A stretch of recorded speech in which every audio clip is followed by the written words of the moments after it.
کیا یہ کہنا کفر ہے کہ اللہ تعالیٰ ہر جگہ موجود ہے؟ السلام علیکم ورحمۃ اللہ وبرکاتہ۔ بسم اللہ الرحمن الرحیم۔ اللہ تعالیٰ کی شان میں جملہ بولنا کہ اللہ تعالیٰ ہر جگہ موجود ہے، یہ کیسا ہے؟ آج اسی کی وضاحت، اسی کا جواب لے کر کے آپ کی خدمت میں آئے ہیں کہ اللہ تعالیٰ کے لیے بولنا اللہ تعالیٰ ہر جگہ موجود ہے، یہ صحیح ہے یا غلط ہے؟ بعض لوگ کہتے ہیں کہ یہ نہیں بول سکتے اور بعض لوگ کہتے ہیں کہ بول سکتے ہیں، تو بات صحیح کیا ہے وہ آج سنیں۔ یہ دیکھیں ہمارے ہاتھ میں کتاب ہے بعض غلط فہمیوں کی اصلاح، اس کے صفحہ نمبر 51 میں لکھا ہے، دیکھیں آپ بھی دیکھیں، صفحہ نمبر 51 پہ لکھا ہے، سوال پوچھا گیا اللہ تعالیٰ ہر جگہ موجود ہے، ایسا کہنا کیسا ہے؟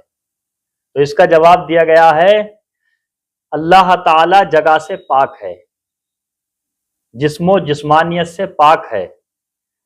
اللہ تعالیٰ کے لیے جگہ کا لفظ استعمال کرنا کفر ہے، یعنی کہ کسی نے اگر کہہ دیا کہ اللہ کے لیے جگہ ہے، خاص کر دیا، تو وہ کفر کر بیٹھا۔ البتہ کہنے والے کی تکفیر نہیں کی جائے گی، کہنا تو کفر ہے لیکن تکفیر نہیں کی جائے گی، کافر اس کو نہیں کہا جائے گا، کہ اس میں تعویل ہے، کیونکہ جب مسلمان کہتا ہے کہ اللہ ہر جگہ موجود ہے تو اس سے اس کی مراد ہوتی ہے کہ وہ اپنے علم و قدرت سے ہر جگہ موجود ہے۔ یہ ایک شک ہے اس کی طریقہ، سمجھ گئے آپ؟ اب اس کا دوسری شک دیکھیں، اللہ تعالیٰ ہر جگہ ہے سے مراد اللہ تعالیٰ کا علم ہے، یعنی اللہ تعالیٰ ہر جگہ موجود ہے تو مراد ہے کہ اللہ تعالیٰ کا علم ہر جگہ موجود ہے۔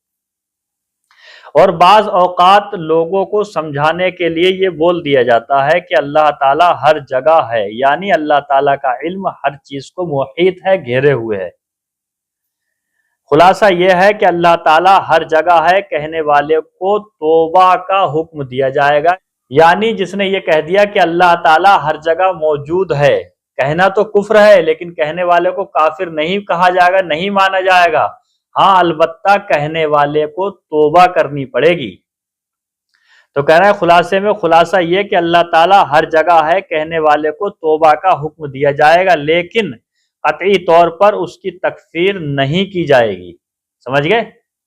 کہنے کا مقصد یہ ہے کہ اللہ تعالیٰ ہر جگہ موجود ہے، یہ کہنا کفر ہے، لیکن مراد یہاں پہ یہ ہوتی ہے کہ اللہ تعالیٰ کا علم ہر جگہ موجود ہے، لیکن کہنے والے کو کافر نہیں مانا جائے گا، اس کی تکفیر نہیں کی جائے گی، ہاں البتہ کہنے والا توبہ ضرور کرے گا۔ اس کا حوالہ ہے فتاوی فیضان امام محمد، یہ کتاب ہے، اس کا جلد نمبر 1 صفحہ نمبر 187 پہ لکھا ہے، اور جو ہم نے عبارت آپ کی خدمت میں پیش کی ہے یہ بعض غلط فہمیوں کی اصلاح کے ذریعے سے اس کے صفحہ نمبر 51 سے پیش کی ہے۔ تو کہنے کا مطلب یہ ہے کہ اللہ تعالیٰ کے لیے ایسے جملے نہ بولے جائیں۔ ویڈیو کیسا لگا کمنٹ میں آپ ضرور بتائیں۔